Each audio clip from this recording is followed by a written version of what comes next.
नमस्कार दोस्तों, चलिए जान लेते हैं उत्तर प्रदेश की छोटी बड़ी खबरें सिर्फ 5 मिनट में। और वीडियो पसंद आए तो लाइक जरूर कर देना और चैनल को सब्सक्राइब करना ना भूले। वित्तीय अनुशासन में बढ़त बनाई। कैग महालेखा परीक्षक की रिपोर्ट में बताया गया है कि उत्तर प्रदेश ने वित्तीय अनुशासन, राजस्व व पूंजीगत खर्चों के बीच संतुलन बनाए रखने में बेहतर प्रदर्शन किया है। राज्य ने पूंजीगत खर्चों, सड़क, पुल, इंफ्रास्ट्रक्चर आदि पर विशेष जोर दिया है, जिससे विकास परियोजनाएं आगे बढ़े। रोजमर्रा के खर्चों, वेतन, पेंशन, प्रशासनिक खर्च पर नियंत्रण रखा गया ताकि बजट में खामियां न हों।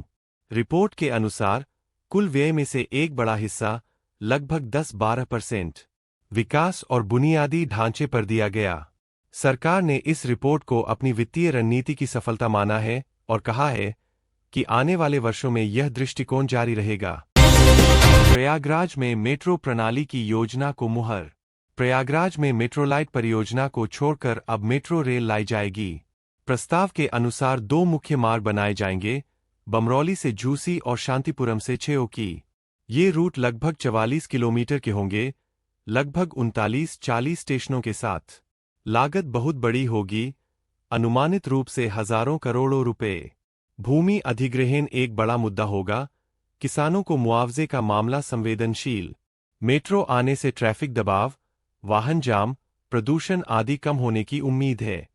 डिटेल्ड प्रोजेक्ट रिपोर्ट, डीपीआर और सर्वेक्षण अगले कुछ महीनों में तैयार होंगे।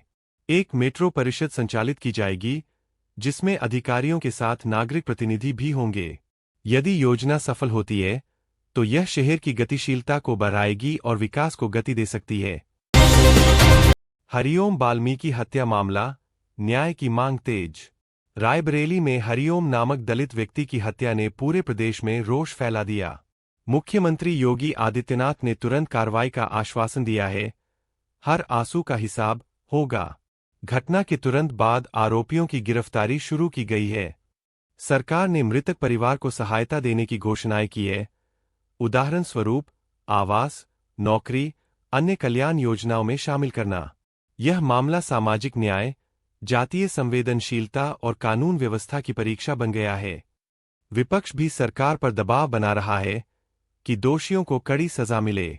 इस घटना से राज्य में यह संदेश गया कि अपराध को बर्दाश्त नहीं किया जाएगा, लेकिन वास्तविक निष्पादन पर निगाह रखी जाएगी।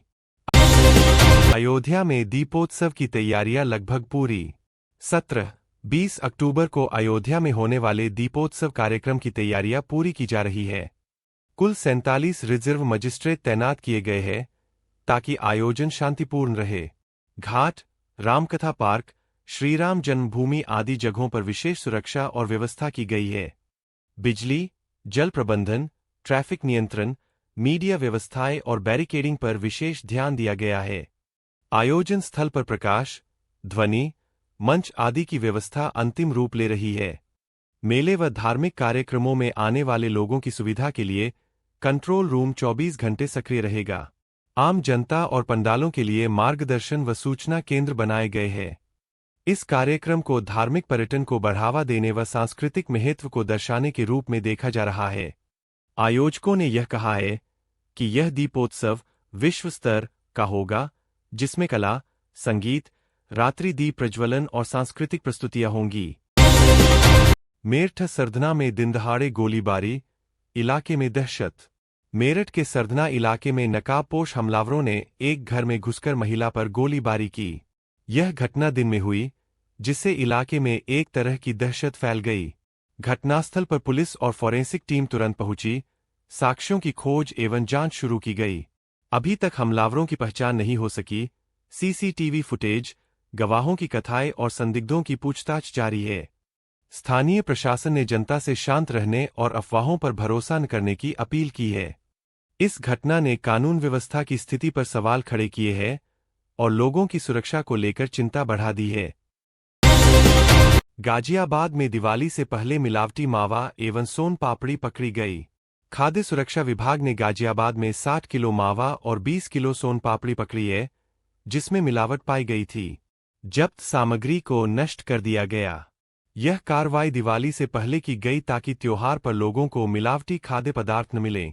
विभाग ने स्थानीय दुकानदारों और खाद्य विक्रेताओं को चेतावनी दी है कि अन्याय करने वालों पर सख्त कार्रवाई होगी।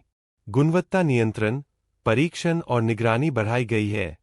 उपभोक्ताओं को सलाह दी गई है कि वे प्रमाणित और भरोसेमंद दुकानों से ही मिठाइयां लें। सोनभद्र में गोतस्करी गिरोह पर पुलिस कार्रवाई। सोनभद्र जिले में लगभग 22 गायों को वध से बचाया गया। मुठभेड़ में 5 सदस्यों को गिरफ्तार किया गया। गिरोह के सरगना को गोली लग गई और वह घायल हो गया। उसके पास से तमंचा और कारतूस भी बरामद हुए। यह कार्रवाई अपराध और पशु तस्करी को नियंत्रित करने की दिशा में अहम कदम माना जा रहा है। पुलिस का कहना है कि इस तरह की गिरोह गतिविधियों पर सख्ती से कार्रवाई जारी रहेगी। स्थानीय लोगों ने इस कार्रवाई की सराहना की है और मांग की है कि भविष्य में ऐसी घटनाओं को रोका जाए। आजम खान को वाई श्रेणी की सुरक्षा मिली।